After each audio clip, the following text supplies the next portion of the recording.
Voici le bulletin allergopollinique du 17 janvier est valable pour ces prochains jours.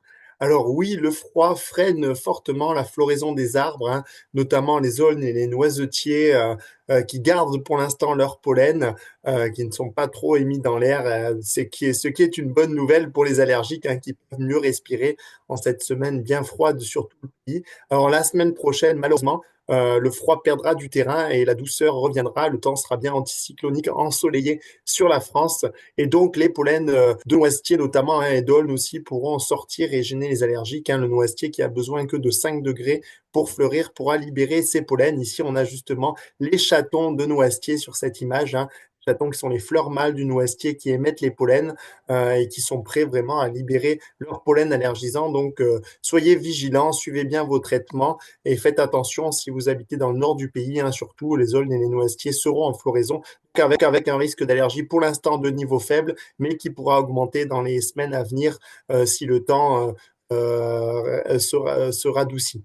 Dans le sud du pays, on a les pollens de cupressacées et de frênes hein, qui sont en pleine floraison aussi. Hein. Dans les cupressacées, on retrouve notamment cyprès, thuya, genévrier qui sont en floraison et qui gênent les allergiques hein, avec un risque, vous voyez, de niveau moyen tout autour de la Méditerranée pour ces pollens de cyprès et de frênes, un risque plus faible les pollens d'aulne, aussi en Corse, un risque de niveau moyen, vous voyez, pour les pollens de cupressacées qui sont actuellement en floraison et qui seront très présents dans l'air la semaine prochaine avec un temps assez doux annoncé autour de la Méditerranée qui favorisera malheureusement l'émission et la dispersion de pollen. Donc, suivez bien votre et soyez vigilants, limitez votre exposition au pollen, suivez les bons gestes des pollens. Pour terminer ce bulletin allergopollinique, je tiens à préciser que nous venons de publier notre brochure bilan avec tous les résultats 2024. Vous la retrouvez ici dans les actualités. C'est la première actualité. Vous pouvez la télécharger la brochure en cliquant ici, là, et vous pouvez la voir avec tous les résultats de tous nos capteurs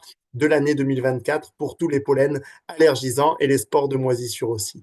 N'hésitez pas à aller faire un tour et vous pouvez la partager largement autour de vous. Merci pour votre attention. Rendez-vous la semaine prochaine pour le prochain bulletin allergo.